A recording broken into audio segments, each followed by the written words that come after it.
قرآن آیا اور پہلے سلام کرتے ہیں بعدہ کلام کرتے ہیں، اور پہلے سلام کرتے ہیں بعدہ کلام کرتے ہیں، جتنے بھی آئے ہیں سب کا احترام کرتے ہیں اور قبول کیجئے یہ عمران کی گزارش، اور قبول کیجئے یہ عمران کی گزارش، بڑے خلوص و وفا سے سلام کرتے ہیں۔ السلام علیکم ورحمۃ اللہ وبرکاتہ۔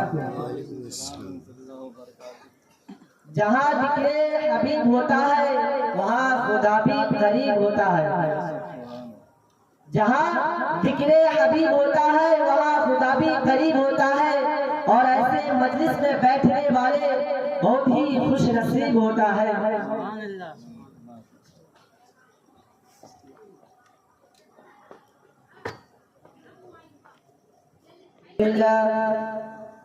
الحمد لله رب العالمين، والصلاة والسلام على سيد الأنبياء والمرسلين محمد وعلى آله وأصحابه أجمعين ومن تبعهم بإحسان إلى يوم الدين۔ قال الله تعالى في كتابه المبين: أعوذ بالله من الشيطان الرجيم، بسم الله الرحمن الرحيم، إن الصلاة تنهى عن الفحشاء والمنكر، وقال رسول الله صلى الله عليه وسلم: بين العبد وبين الكفر ترك الصلاة، صدق الله مولانا العظيم وصدق رسوله النبي الكريم۔ وہ سجدہ روح زمین جس سے کانپ جاتی تھی، وہ سجدہ روح زمین جس سے کانپ جاتی تھی، اسی کو آج ترستے ہیں منبر و محراب۔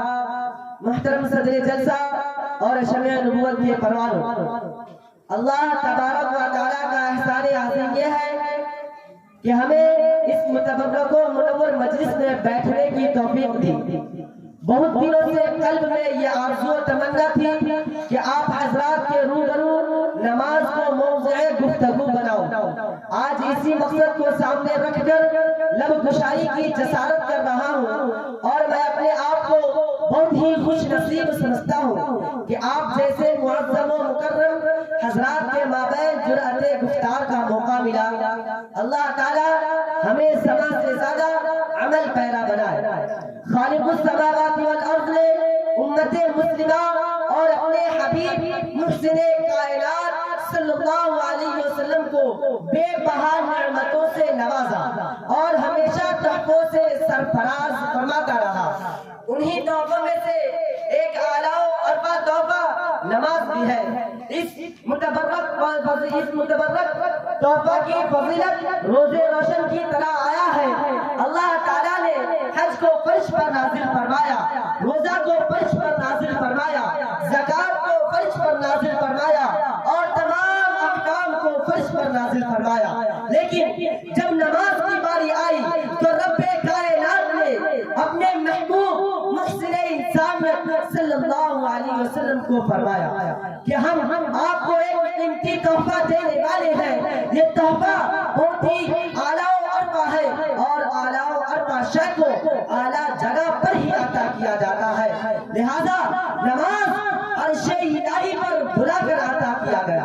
برادران اسلام، توحید اور ایمان کے بعد انبیاء علیہ السلام نے نماز ہی کو اہمیت دی ہے، نماز کی تلقین کی۔ قرآن میں جگہ جگہ پر یا ایھا الذین آمنوا استعینوا بالصبر والصلاۃ، اے مومنو صبر اور نمازوں کے ذریعہ سے مدد طلب کرو۔ جب صحابہ کرام رضوان اللہ علیہم اجمعین کے سامنے حضور صلی اللہ علیہ وسلم نے معراج کے تحفے کا ذکر کیا اور نماز کی بشارت دی تو تمام صحابہ کرام جھوم اٹھے، سبحان اللہ، اب تو نمازوں کے ذریعہ ہم ہر مشکلیں آسان کر لیں گے، اب تو خالق سے ماننے کا واسطہ اور وسیلہ مل گیا۔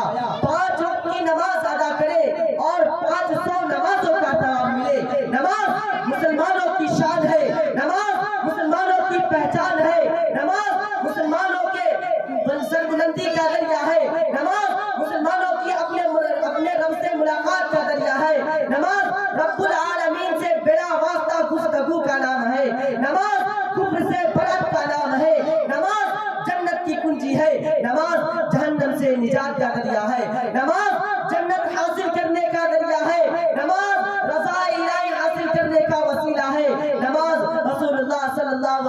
وسلم کی محبت حاصل کرنے کا واسطہ ہے۔ عزیزان گرامی، دل میں ہر ایک انسان کے حسرت ہے جہاں کی، دل میں ہر ایک انسان کے حسرت ہے جہاں کی، وہ باغ جہاں سر کو جھکانے میں ملے گا۔ کوئی متقی نماز کے بغیر متقی نہیں ہو سکتا، کوئی ولی نماز کے بغیر ولی نہیں ہو سکتا، کوئی قطب نماز کے بغیر قطب نہیں ہو سکتا، کوئی ابدال نماز کے بغیر ابدال نہیں ہو سکتا۔ حضور صلی اللہ علیہ وسلم نے بھی نماز ادا کی، صحابہ اکرام نے بھی نماز کی پابندی کی، تابعین نے بھی نماز پر مطابقت کی، تبع تابعین نے بھی ترک نماز نہیں کی، ائمہ مجتہدین نے بھی نماز کو پکڑے رکھا، اولیاء کرام نے بھی نماز کو اختیار کیا۔ کہ کوئی بتا دو کہ کسی نبی نے نماز ترکی ہو اور نبی بن گیا ہو، کوئی ولی نماز کے بغیر ولی ہو گیا ہو، کوئی قطب نماز کے بغیر قطب ہو گیا ہو، کوئی ابدال نماز کے بغیر ابدال بن گیا ہو، کوئی امام نماز کے بغیر امام بن گیا ہو، آپ بتا ہی نہیں سکتے، اس لیے کہ یہ عمل محبوب عمل ہے۔ نماز سے قلوب کو نورانیت ملتی ہے، نماز سے ایمان و عقائد کو قوت ملتی ہے، نماز زندگی کو آفتاب سے زیادہ روشن کر دیتی ہے۔ جہاں پر چاروں سمت اندھیرا ہی اندھیرا ہو، یعنی قبر میں نماز مسائب و پریشانی کو ٹال دیتی ہے۔ نماز سے انسان افضل و ارقا ہوتا ہے، اور کیوں نہ ہو، نماز ہے ہی ایسا تحفہ جس سے شیطان کا منہ کالا ہوتا ہے۔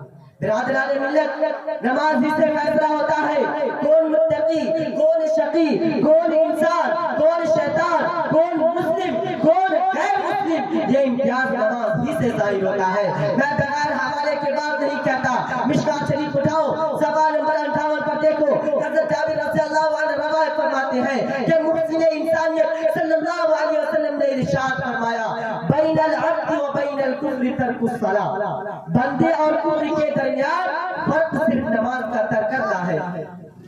مشکوٰۃ شریف کے اسی صفحے پر دیکھیے، حضرت بریدہ رضی اللہ عنہ فرمایا، رسول اکرم صلی اللہ علیہ وسلم نے العہد بیننا و بینہم الصلاۃ فمن ترکہا فقد کفر، ہمارے اور منافقین کے مابین جو عہد ہے وہ نماز ہے، بس جس نے نماز کو ترک کیا اس نے کفر کیا۔ حضور صلی اللہ علیہ وسلم نے دوسری جگہ ارشاد فرمایا، من ترک الصلاۃ متعمدا فقد کفر، جس نے جان بوجھ کر نماز ترک کیا اس نے کفر کیا۔ ان تمام احادیث کی روشنی میں نماز کی اہمیت اظہر من الشمس ہو جاتی ہے، اور حضور صلی اللہ علیہ وسلم نے اپنی آنکھوں کی ٹھنڈک نماز میں بتلایا ہے۔ الفاظ یوں ہیں، قرۃ عینی فی الصلاۃ، جب بندہ رب کائنات کے دربار میں اپنا سر خم کر لیتا ہے تو محسن انسانیت صلی اللہ علیہ وسلم کی آنکھوں کو ٹھنڈک محسوس ہوتی ہے، اور تاریخ الصلاۃ سے نبی آخر الزمان صلی اللہ علیہ وسلم کو تکلیف پہنچتی ہے۔ جس نے بھی محسن انسانیت صلی اللہ علیہ وسلم کو تکلیف پہنچایا گویا اس کی دنیا و آخرت برباد ہے۔ جب بندہ نماز ادا کرتا ہے تو حق تعالی شانہ اپنے تمام انوار و برکات کے ساتھ متوجہ ہوتے ہیں، اور بندہ رحمت خداوندی کا محور بن جاتا ہے۔ کسی شاعر نے کہا، یہ ایک سجدہ جسے تو گرا سمجھتا ہے، یہ ایک سجدہ جسے تو گرا سمجھتا ہے، ہزار سجدوں سے دیتا ہے آدمی کو نجات۔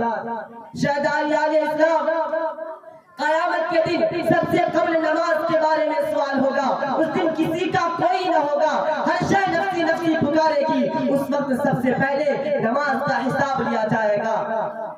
ماہ رسالت سرکار دو عالم صلی اللہ علیہ وسلم کا ارشاد ہے کہ یوم قیامت میں سب سے پہلے حقوق اللہ میں نماز کا حساب لیا جائے گا، اور اگر نماز درست نکل آئی تو تمام اعمال درست، اور اگر نماز ہی خراب نکلی تو سارا اعمال بیکار ہے۔ کسی شاعر نے کہا، روزے محشر کے جا گداز بغد، روزے محشر کے جا گداز بغد، اولی پرسش نماز بغد۔ جب نماز درست ہے تو تمام اعمال قبول، حج بھی قبول ہوگا، روزہ بھی قبول ہوگا، زکات بھی قبول ہوگا، اور دیگر اعمال صالحہ بھی مقبول ہوں گے۔ اور اگر نماز ہی درست نہیں ہوگی تو سختی کے ساتھ امتحان ہوگا۔ اللہ تعالیٰ ہم سب کا امتحان آسانی سے فرمائے۔ جانی تعالیٰ نے ماہ رسالت آج کے دور میں بہت خوبصورت اور عالی شان مسجدیں تعمیر کی جاتی ہے، لیکن اس میں اللہ کو یاد کرنے والے بہت کم نظر آتے ہیں، اس کو آباد کرنے والے بہت کم نظر آئیں گے۔ بعض جگہ تو عالیشان مسجدیں ویران اور قبرستان نظر آتے ہیں۔ نماز کی اہمیت ہر مسلمان کے قلب میں ایسی ہونی چاہیے جیسے حضرت عمر فاروق رضی اللہ عنہ کے قلب میں تھی۔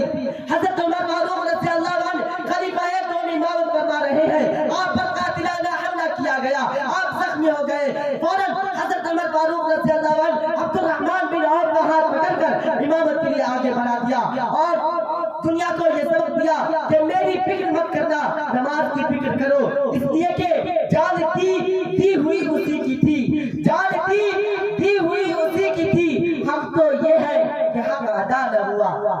حضرت عمر فاروق رضی اللہ عنہ کا خون بہت زیادہ بہہ چکا تھا، جس کی بنا پر غشی طاری ہو جاتی۔ غشی کے ازالہ کے بعد کسی نے حضرت عمر فاروق رضی اللہ عنہ سے فرمایا کہ نماز کا وقت آ گیا ہے۔ حضرت عمر فاروق رضی اللہ عنہ فرماتے ہیں، نعم لا حظ فی الاسلام لمن لا صلاۃ لہ، نماز ضرور پڑھنی ہے، جس نے نماز نہیں پڑھی اس کا اسلام میں کوئی حصہ نہیں۔